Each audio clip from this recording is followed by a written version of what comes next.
युगल गीत। बल से रस की उत्पत्ति होती है। एक रस है और एक बल है। तो बल माने दृढ़ता और बल माने प्रवाह। वो कहते हैं जब नल में पानी ऊपर नहीं चढ़ता तो क्या नहीं होता, उसमें प्रेशर नहीं होता। तो वही चीज़ चाहिए मन में वही चीज़ चाहिए जिससे अपना मन जोर लगा के ऊपर कृष्ण की ओर चले। नहीं तो बस वही बेटा बेटी, धन दौलत, मकान, इज्जत। और यही बात अब हो रही थी, मैंने कहा मन कैसे लगे, मन तो हो बेटा बेटी धन मकान में फंसा हुआ है जो कभी किसी के हाथ नहीं लगा। हो गई, उसकी पैकिंग कर रही थी मैं, देखो आ रही 5:30 बजे की 5:35 हो रहे थे। ये दुनिया का झगड़ा तो कभी खत्म नहीं हुआ। इतिहास देख लो, संसार का द्वंद्व क्या कभी शांत हुआ है? इतिहास का कोई काल बताओ, कोई सन, कोई संवत, कोई महीना जिस समय विश्व में कोई समस्या ना रही हो। है कोई इतिहास में ऐसा काल? तो जिसको ईश्वर की ओर चलना होता है वो उस समस्या को अपनी जगह रहने देता है और अपने मन को ईश्वर में लगाता है। और जो ये सोचता है कि हम संसार की सब समस्याओं का समाधान करके, दुनिया के सब झगड़ों पर फतह करके पहले और उसके बाद ईश्वर की ओर चलेंगे, तो ऐसा आज तक कोई ईश्वर की ओर नहीं जा पाया। ये धारा अलग अलग है। ये नहीं समझना कि इतिहास के किसी काल में नहीं नाचते, वृंदावन की कुंज गलिन में नाचत नंद किशोर। उनकी बांसुरी युद्ध में भी बजती है, जब दुनिया में हाहाकार होता है तब भी बजती है, जब लोग रोते होते हैं तब भी बजती है। बांसुरी हमेशा बजती है। जरा बल लगाकर अपने दिल को उधर ले चलो। ये जो दुनिया का दबाव है इससे अपने मन को हल्का करो। तो गोपियां नहीं जा सकी कृष्ण के साथ वन में, तो अबला संबोधन की अधिकारिणी हो गई कि तुम्हारे अंदर बल नहीं है इसलिए यहाँ पड़ी हुई हो। अगर बल होता तो श्री कृष्ण के साथ होता। नायम आत्मा बलि हीनेन लभ्य। इसी से निम्बार्क संप्रदाय के जो आचार्य हैं वो अबला शब्द का एक ऐसा अर्थ नहीं करते जैसा मैंने अभी सुनाया। वो कहते हैं वासुदेव वासुदेव एव बलम यासाम ता अबला। अरे गोपियों, हमारे तो सब कुछ वही हैं, हमारे तन वही, हमारे धन वही, मन वही, प्राण वही, जीवन वही। अबला, हमारे तो बल भी वही है। वही ठुमुक ठुमुक के नाचते हैं और हमारे मन को खींच लेते हैं। बांसुरी बजाते हैं, हमारे मन को खींच लेते हैं। मुस्कुरा कर देखते हैं तो मन को खींच लेते हैं। बोहें मटकाते हैं तो मन को खींच लेते हैं। अरे सखियों, हम लोगों को अपना बल नहीं है। सुनहरी मैंने निर्बल के बल राम। हमारे बल वही हैं, अबला। इदम चित्रम शृणत। हम एक आश्चर्य की कहानी तुमको सुनाते हैं, अचरज सुनो। बोले अचरज क्यों सुनाते हो? चित्रम आश्चर्यम अद्भुत। जो बदलती हुई घटना हो, नवीन नवीन रूप धारण करती हो जाए, उसको अद्भुत बोलते हैं। चित्रम अद्भुत। अदो भुवि च। जब भू धातु से अद का संयोग होता है तब दुतच प्रत्यय का अद्भुत शब्द बनता है। तो ऐसी घटना अद्भुतम चित्रम शृणत। तो आश्चर्य का वर्णन क्यों करते हो भाई? जब गांव में मदारी आते हैं और वो अपनी डुगडुगी बजाते हैं तो घर से बच्चे सब निकल आते हैं, स्त्रियां निकल आती हैं, लोग छज्जे से झांकने लगते हैं कि क्या है भाई, मदारी क्या खेल दिखा रहा है। तो जो घर में बैठे हैं उनका मन खींचने के लिए, जो बच्चे खेल रहे हैं उसको उनका मन खींचने के लिए एक बार तो रास्ता चलते चलते लोग मोटर भी खड़ी करके देखने लग जाएं, ऐसे जब मदारी खेल दिखाने लगता है तो लोगों का मन अपने आप आकृष्ट होता है। मनुष्य का मन आश्चर्य प्रिय है। इसी से वेदांत जब वर्णन करते हैं कि उपनिषद में आश्चर्य का वर्णन है, यह आश्चर्य है कि जिसके मुंह ही नहीं वो हंस रहा है, हार हास। जिसका गला नहीं वो हार पहन के आया। जो संपूर्ण है वो अपने वक्षस्थल पर विद्युत रेखा चंचला लक्ष्मी को धारण किए है। ये चित्र नहीं है तो क्या है? आश्चर्य है। तुम्हारे कल्याण के लिए ईश्वर ने अपने को निर्गुण से सगुण बनाया, निराकार से साकार किया, वैकुंठ से धरती पर उतारा। धरती पर उतर कर अपना सिर लटका रहा है, भौहें नचा रहा है, हंस रहा है। क्यों? किस लिए? दुनिया में जो आर्त हो रहे हैं, दुखी हो रहे हैं, उनको सुख देने के लिए उतर के आया, उनको भी अपनी ओर आकृष्ट करने के लिए। श्रीमद् भागवत में एक जगह आया है रासलीला के प्रसंग में कि निर्णाम निश्रेय साथाय व्यक्तिर भगवतो नृप। भगवान अनजाहिर से जाहिर क्यों हुआ? उसका उत्तर देते हैं लोगों को निश्रेयस देने के लिए। निश्रेयस कहीं ठन ठन पाल ना रह जाए, ख्याली पुलाव ही ना रह जाए, इसलिए ठोस माल देने के लिए। ठोस माल देने का अभिप्राय है कि यदि इष्ट साक्षात्कार पर्यंत उपासना हो जाती है, ख्याल बनाने वाले वेदांतियों को मैं जानता हूँ, सारी जिंदगी वेदांतियों में ही बीती है।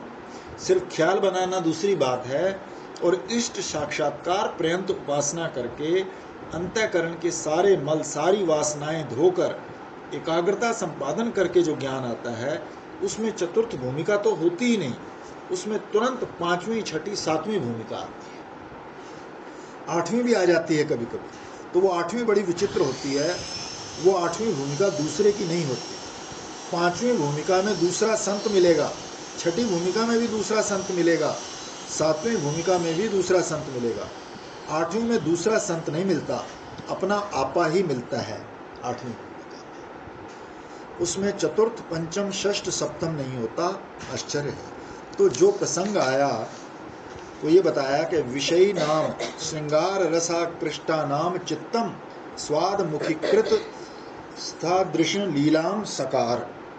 श्रीधर स्वामी ने एक टिप्पणी की कि जो अत्यंत विषयी हैं, श्रृंगार रस आकृष्ट हैं, उनके चित्त को भी अपनी ओर खींचने के लिए भगवान ने ऐसी लीला की कि जरा देखो, मजा देखो इनका। बोले कि कोई अर्थ आतप्त है तो ये भगवान बहुत हीरा मोती काहे को पहनते हैं? तो आप जानते हैं, सेठ लोग भी चकित रह जाएं हीरा मोती देख के, उनका मन भी गिनने लगे कि ये पन्ना कितने रुपए का होगा, ये हीरा कितने का होगा। ये धनी मंदिरों का दर्शन करने जाते हैं तो वहाँ ठाकुर जी हीरा मोती पन्ना सब पहनते हैं, और बड़े बड़े सेठ लोग दर्शन करने जाएंगे तो वो मुंह की ओर नहीं देखेंगे, वो ये देखेंगे गले में जो माला है वो कितने की है। तो वो हीरा पन्ना मोती देख के एक बार उनका मन भी कीमत आंकने में लग जाता है और छाती पर जम जाता है। इसी के लिए तो पहनते हैं। ये धन आसक्त लोग जो हैं, ये एक बार देखें तो उनकी ओर, तो बोले भाई श्रृंगार रस आसक्त लोग जो हैं उनके लिए फिक्र ईश्वर ने खुद की। ये भले मानुस लोग हमारी तरफ कैसे आएंगे? तो बोले ऐसा रस प्रकट करो, ऐसी गोपियाँ प्रकट करो, ऐसा रूप प्रकट करो, ऐसी बांसुरी प्रकट करो, ऐसा नाचो, ऐसा गाओ, ऐसा बजाओ कि इन लोगों को अपने घर का मजा फीका पड़ जाए और हमारी ओर खींचे चले जाए। आपको क्या बताएं, ये श्री वल्लभाचार्य जी महाराज श्रीधरी का कहीं कहीं खंडन करते हैं, बताते हैं कि ये हिस्सा ठीक नहीं है, लेकिन चैतन्य संप्रदाय में श्रीधरी को संपूर्ण रूप में माना जाता है। श्री वल्लभाचार्य जी महाराज और श्री चैतन्य महाप्रभु जी का जब शास्त्रार्थ हुआ था तो चैतन्य प्रभु ने साफ साफ कह दिया कि हम तो श्रीधर स्वामी को मानते हैं पूरी तरह से, उनके खंडन को बर्दाश्त नहीं कर सके। तो दोनों में यही मतभेद हुआ था। तो अब भी श्री चैतन्य महाप्रभु की पीढ़ी के जो व्याख्याता लोग हैं, जीव गोस्वामी, विश्वनाथ चक्रवर्ती, सनातन गोस्वामी, उन लोगों के सामने जब श्रीधर स्वामी की ये पंक्ति आई कि अति विषयी नाम श्रृंगार रसाकृष्टा नाम चित्तम, तो मजा आ गया। तो श्री जीव गोस्वामी जी ने तुरंत उस पर टिप्पणी दी कि देखो, वकील लोग जो होते हैं, कानून जानने वाले लोग, वो कैसे शब्द का अर्थ बदलते हैं। आपको अभी जो वाक्य सुना दिया उसी का अर्थ सुनो। वो कहते हैं कि तत्पर्यंततम तत्वम विवक्षितम, वहाँ तक के जीव ग्रहण किए गए हैं। वहाँ तक के जीव माने जीवन मुक्त से लेकर अति विषयी श्रृंगार रस आसक्त पर्यंत जीव यहाँ ग्रहण किए गए। ये शुरू मत समझना कि अति विषयी श्रृंगार रस आसक्त के लिए ये सब है। ये समझना कि जीवन मुक्त से लेकर श्रृंगार रस आसक्त पर्यंत सब के सब चित्तों को आकृष्ट करने के लिए ये श्रीधर स्वामी का अभिप्राय है। जीव गोस्वामी जी ने लिखा है, संसार के सर्व जीव यही तो बताते हैं। संसार में जो आर्त हो रहे हैं, आर्त कौन है? मन से। संसार में दुखी कौन है? दरिद्र कौन है? जिसके हृदय में बड़ी लंबी चौड़ी तृष्णा है, प्यास है, ये चाहिए, ये चाहिए, उसी का नाम दरिद्र है। कहते हैं एक राजा कहीं यात्रा कर रहे थे बाहर अपने राज्य में, तो जंगल में उनको महात्मा मिल गए। दोनों में थोड़ी बातचीत हुई। पहले तो राजा साहब के आदमियों ने जाकर कहा कि महात्मा जी जरा हट जाओ, राजा साहब आ रहे हैं, क्योंकि संसारी लोग तो राजा साहब को बड़ा मानते हैं, तो महात्मा जी को तो बड़ा मानते नहीं। तो ये घोर संसारी पुरुष का लक्षण है कि उसके मन में आदर त्यागी का है, गृहस्थ का है, ज्ञानी का है, पैसे वाले का है, ओहदे वाले का है, किसका आदर चित्त में है ये उसके मन से पता चल जाता है। तो महात्मा ने पूछा, भाई हम क्यों हट जाएं रास्ते से? बोले शहंशाह आ रहा है, राजा आ रहा है। बोले ये शहंशाह है तो इसको क्या अधिकार है? बोले ये अधिकार है कि इसको राज्य में जो कोई है उसको चाहे तो निकाल दे। बोले जाओ तो राज्य में जितने मच्छर मक्खी सांप हैं उनको निकाल दे। झूठे राजा हैं। तो राजा को बड़ी श्रद्धा हुई, अभिमानी नहीं था, प्रणाम किया। बोले हमारे घर चलो, किले में चलो, लाएंगे। बोले गए तो दरवाजे पर बंदूक लिए सिपाही खड़े थे। क्या बोले? इसी में राजा साहब रहते हैं। बोले जेल खाना है कि महल है? जेल खाने के दरवाजे पर भी बंदूक लिए सिपाही और महल के दरवाजे पर भी। एक शाम को राजा साहब हाथ जोड़ के ईश्वर के सामने प्रार्थना कर रहे थे, हे प्रभु हमको और धन दो, और राज्य दो, शरीर को ये सुख दो, वो सुख दो। तब तो महात्मा जी ने कमंडल उठाया और चल पड़े। हम तो सोचा राजा के पास आए तो भिखारी है। और मैंने तो समझा था मैं किसी राजा के घर जा रहा हूँ, तू तो कंगाल है। कंगाल कैसे महाराज? आपको जो चाहिए हम दे सकते हैं। बोले जिससे तू मांग रहा है हम भी उसी से मांग लेंगे, तुमसे लेने की क्या जरूरत है? तो बताने का अभिप्राय ये है कि संसार में लोग आर्त हैं, दुखी हैं। जो स्वयं दुखी है वो किसी को क्या दे सकता है? दुखी तो बांट सकता है, और क्या बांट सकता है? दुखी तो दुखी देगा। सुखी आदमी हमारे पास आए तो अपना थोड़ा सा सुख दे जाए, दुखी हमें क्या देकर जाएगा? थोड़ी अपनी चिंता और दे जाएगा, अपनी फिक्र देगा, थोड़ा दुख देगा, यही तो। बोले महाराज हमारे थोड़ा घाटा लग गया है। अरे भाई घाटा लग गया है तो तुम्हारा दिमाग क्यों खराब हो रहा है? तो अब हमारा क्यों कर रहे हो? तो संसार में ये स्त्री पुरुष जो हैं ये सब के सब, तो एक आपको सुनाया होगा कभी कि एक भिखारी का नियम था कि दूसरे दिन के लिए पैसा नहीं रखना। एक भिखारी का नियम था कि दूसरे दिन के लिए पैसा नहीं रखना। एक दिन बेचारे का सब काम पूरा हो गया, एक पैसा बच गया, गांठ बांध लिया, सोचा इसको फेंकेंगे, इसका सदुपयोग करेंगे। तो रोज खाए पिए मांगे और वो पैसा गांठ में बांध कर पूछे। भिखारियों से पूछता था, भाई हमारे पास कुछ पूंजी बच गई है तो किसको दें, क्या करें, कहाँ लगाएं? जब भिखारियों को मालूम हो कि एक ही पैसा है तो सब डांट दें। एक दिन एक ने कहा, जाकर गांव में एक पंडित जी हैं उनको पूछ कर आओ। पंडित जी के पास गया। पंडित जी ने कहा, भाई कोई धर्म की व्यवस्था देखनी है। पंचांग खोला, निर्णय सिंधु और धर्म सिंधु ले आए। बोले पूछो व्यवस्था। बोलो हमारी दक्षिणा ले आओ। दक्षिणा आपकी क्या है महाराज? बोलो 2 रुपया। 2 रुपया? बोलो महाराज हमको तो 1 पैसे की व्यवस्था पूछनी है। 1 पैसे का क्या करें? तो 2 रुपये कहाँ से दें? बोले जा किसी गरीब को दे देना। अब जाकर गरीब ढूंढने लगा तो वो किसी के पास 2 आने, किसी के पास 4 आने। 1 पैसे से तो सबके पास ज्यादा ही थे। इतने में उसने सुना कि एक राजा दूसरे राज्य पर चढ़ाई कर रहा है। बोले क्यों कर रहा है? बोले किस राज्य पर चढ़ाई कर रहा है? बोला वो बहुत बड़ा धनी है, वहाँ बहुत माल है। अरे चढ़ाई करेगा तो लड़ाई होगी, लोग मरेंगे, खून खराबा होगा, खेती खराब होगी, आदमी मरेंगे, बना बनाया काम बिगड़ेगा, तहस नहस हो जाएगा। चढ़ाई क्यों कर रहा है? बोले वहाँ बहुत धन है, धन पाने के लिए चढ़ाई कर रहा है। बोले अच्छा तो ये जरूर गरीब होगा। राजा वो गरीब है। तो अपनी गांठ में वो 1 पैसा लेकर चल पड़ा राजा के पास। रास्ते में राजा साहब जा रहे थे, सेना के पीछे पीछे जाकर 1 पैसा दे दिया। ये क्या है? लोग हमको हजारों देते हैं, मोहरें देते हैं, अशरफी देते हैं, तुम हमको 1 पैसा क्यों देते हो? बोले महाराज हमको बहुत दिनों से तलाश थी, क्योंकि गरीब मिले तो उसको दे। आप जैसा गरीब तो और कोई मिला ही नहीं, जो पैसे के लिए लोगों को मारने जा रहा है, चढ़ाई करने जा रहा है। तो जो पैसे के लिए झूठ बोले, पैसे के लिए हिंसा करे, लोगों को ठगे, धोखा दे, उससे दरिद्र इस दुनिया में और कौन है? तो कहने का अभिप्राय यह है कि लोग इतने दुखी हो रहे हैं। आर्त का अर्थ है आर्त, जिसको बहुत हो। आर्त के चित रहे न चेतु, जो रो रहे हैं, धन चाहिए, स्त्री चाहिए, पुत्र चाहिए, पौत्र चाहिए, व्याकुल हो रहे हैं संसार में, अपने को बड़ा मानते हैं। असल में अपनी करनी देखें तो डूब मरना चाहिए, लेकिन अपने बड़प्पन के अभिमान में जिंदा रहे हैं। ईश्वर अभिमान ना देते इनको तो ये मर जाते। अपने बड़प्पन का अभिमान दे देते हैं ईश्वर, उसी से ये जिंदा रहते हैं। तो संसार में लोग आर्त हो रहे हैं, उनको क्या सुख मिलता है? रात को नींद नहीं आती, सबके ऊपर शंका होती है, कहीं हमें ये धोखा ना दे दे, कहीं वो ना ठग ले। शंकराचार्य का जी का ये बहुत आप लोगों ने पढ़ा होगा कि पुत्रादपि धन भाजाम भीति सर्वत्रैषा विहिता गिति। सारी दुनिया में ये बात देखने में आती है कि धन के प्रेमी अपनों से भी डरते हैं, धन के प्रेमी अपनों से भी डरते हैं। तो ये आर्त महाराज पकड़ पकड़ कर बैठे, कोई मकान पकड़कर, पैसा पकड़कर, स्त्री पकड़कर, पुत्र पकड़कर, इस तरह दुनिया में बैठे हुए लोग आर्त हो रहे हैं। इनका मन कैसे टिके? बोले आओ इनको समझाएं। ज्ञान बोले महाराज तुम्हारे जैसे समझाने वाले हमारे यहाँ बहुत आते हैं, हम 2-2 रुपया देकर चलता करते हैं सबको, तुम्हारे सरीखे समझाने वाले बहुत आते हैं, वो भी पैसे के लिए ही हमारे पकड़ आते हैं। ये पंडितों की नहीं मानते, साधुओं की नहीं मानते। तो कृष्ण आए, बोले इनको थोड़ा शांति का, सुख का नमूना दिखाएं। नमूना देखकर तो मोहित हो जाएंगे। ये रास लीला का नमूना है, ये वेणु गीत नमूना है, ये युगल गीत नमूना है, जिसके स्मरण में, जिसके वर्णन में, जिसकी कल्पना में इतना सुख।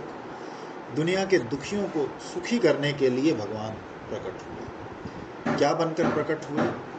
बोले नंद सुनु, नंद श्रृणु बनकर प्रकट हुए, नंद नंदन। तो देखो देवताओं को रस देना होता तो देवताओं में प्रकट होते, पशुओं को रस देना होता तो पशुओं में प्रकट होते।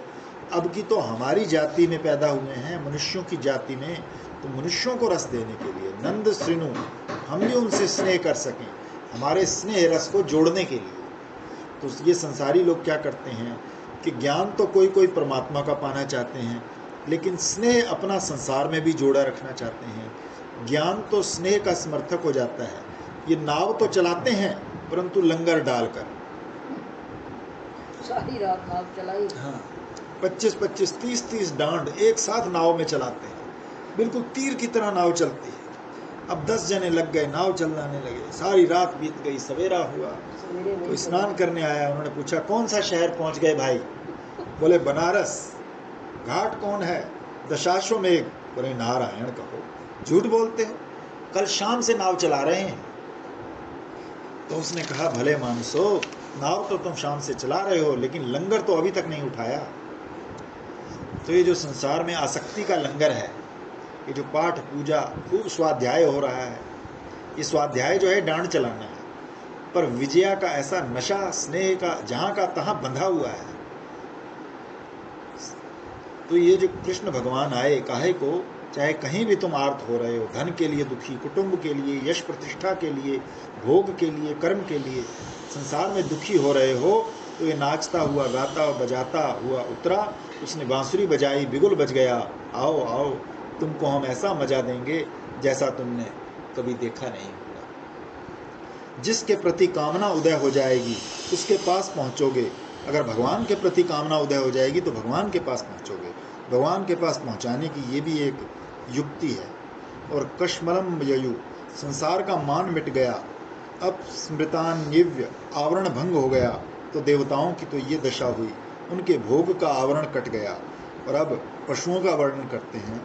वृंदशा, झुंड के झुंड, ये जहाँ चित्त की गति होती है तो सब चित्तों के संस्कार अलग अलग होते हैं, सब एक रास्ते नहीं चलते। यदि अपनी अपनी स्फुरना के अनुसार चलना हो तो सब आदमी अलग अलग चलते हैं। कहते हैं किसी एक टापू में एक पानी का जहाज टूट गया, तो उस पर जो लोग थे वो थक गए, जहाज टूट गया, उस टापू पर जहाँ कोई किश्ती नहीं थी तो वहाँ जाकर फंस गए। तो एक अंग्रेज स्त्री थी और एक अंग्रेज पुरुष था। दोनों आपस में बात ना करें क्योंकि कोई परिचय कराने वाला नहीं था, भूखे मर रहे। 2 फ्रेंच थे महाराज, दोनों में पहले से कोई जान पहचान नहीं थी, तो जान पहचान करके ब्याह कर लिया उन्होंने। 2 अमेरिकन थे, तो उन्होंने जाकर तुरंत तजवीज़ किया कि यहाँ कुछ खाने पीने की चीज़ है कि नहीं, और फल फूल लेकर आए और बेचने शुरू कर दिए। सबकी प्रकृति अलग अलग, तो भीतर से भाव का उदय होता है। जहाँ भगवान खींचने वाला होता है वहाँ चाहे अंग्रेज, चाहे फ्रेंच, चाहे अमेरिकन, इसी को प्रमेय बल बोलते हैं, ईश्वर का बल। यही श्री कृष्ण की वंशी ध्वनि। श्री कृष्ण की बांसुरी बजी तो बाजी बाजी कहाँ बाजी, तो झुंड के झुंड, वृंदश, सब के सब बैल जो थे वो गांव के आसपास, इसलिए उनको ब्रज वृषा कहा। माने वो खेती के काम भी आते हैं तो गायों के साथ जंगल में नहीं भेज दिए जाते और बच्चे उनको चराने के लिए नहीं ले जाते, वो गांव के पास पड़ोस में बांध कर रखे जाते हैं, ब्रज वृषा। और हिरणियाँ जंगल में स्वच्छंद विचरती हैं और गौओं को चरवाहे चराते हैं, तो चरवाहे जिनको चराते हैं गौएं जंगल में स्वच्छंद घूमती हैं, और हिरणियाँ जो गांव में बंधे वृक्ष, सबके कानों में वंशी ध्वनि एक साथ पड़ी। वेणु वाद्य हृत चेतस, डाकू आया वो तो सबको लूटता है, इसलिए भगवान का एक नाम हरि है, एक नाम हर है। ये बीज अक्षरों में ही एक हीम होता है, हीम ये शक्ति का मंत्र है। माया बीज बोलते हैं ह्लीम। तो देखो वैष्णवों में वो हरि हो गया, शैवों में हर हो गया, मुसलमानों में वो रहीम बन गया। तो ये हरण करता है, हरत चेतस। ये विषय आनंद नहीं है क्योंकि इसमें शारीरिक संबंध भोग नहीं है, और ये ब्रह्मानंद भी नहीं है क्योंकि यहाँ शांति नहीं है। ये तो चित्त का मंथन करने वाला है। शांति का आनंद जो है वो ब्रह्मानंद है, और समृद्धि का जो आनंद है वो विषय आनंद है। वेणु वाद्य में जो आनंद है वो ना तो ब्रह्मानंद के समान शांत है, ना विषय आनंद के समान समृद्ध है। ये विषयानंद और ब्रह्मानंद के बीच में बैठ करके विषयानंद और ब्रह्मानंद दोनों को अणु कर देता है, छोटा बना देता है, इसलिए इसको वेणु कहते हैं। श्री वल्लभाचार्य जी महाराज ने वेणु शब्द की व्याख्या ये की है कि ब्रह्मानंद और विषयानंद जिससे छोटे हैं उसका नाम वेणु। श्री कृष्ण ने अपने प्राण फूंक दिए तो इसका फल क्या निकला कि दांत से जो ग्रास खा रहे थे, बैलों के मुंह में जो ग्रास था, ना तो उन्होंने उगल दिया, ना निगल लिया और ना चबाया। ऐसा रास हुआ उनके मन में कि ग्रास गले के बाहर ही रह गया। पर यहाँ तो एकदम शांत। धृत करना, कान खड़े कर लिए कि एक बूंद भी वेणु का रस बाहर ना गिरे। धृत कृणा, निद्रता, सारे संकल्प विकल्प शांत हो गए। नींद में तो कभी कभी हाथ पांव हिल भी जाता है। लिखित चित्र में वासना, तस्वीर की तरह जैसे कोई छवि रखी हो आकाश में, जैसे किसी ने हिरन और गाय और बैल बनाकर रख दिए हों। आकाश भित्ति पर जैसे किसी ने चित्र बना दिया। अब एक दूसरी दिशा में दृष्टि डालो तो वंशी ध्वनि ने विकार दिया कि निर्विकार बनाया। पशुओं का भी निरोध जिससे हो जाए। योगियों का तो निरोध होता है आसन प्राणायाम प्रत्याहार धारणा ध्यान करने पर, मनुष्य योगियों का, सिद्ध योगियों का निरोध होता है। और उधर पशुओं को बिना आसन प्राणायाम के ही पशुओं के चित्त को निरुद्ध करके योग की भूमिका में पहुंचा देने वाला ये वंशीनाद। निरोध का वर्णन है अपने में और अपनी चेष्टा में और अपनी लीला में आसक्ति उत्पन्न करके मनुष्य के चित्त को निरुद्ध कर देना, ये श्री कृष्ण की लीला का रहस्य है।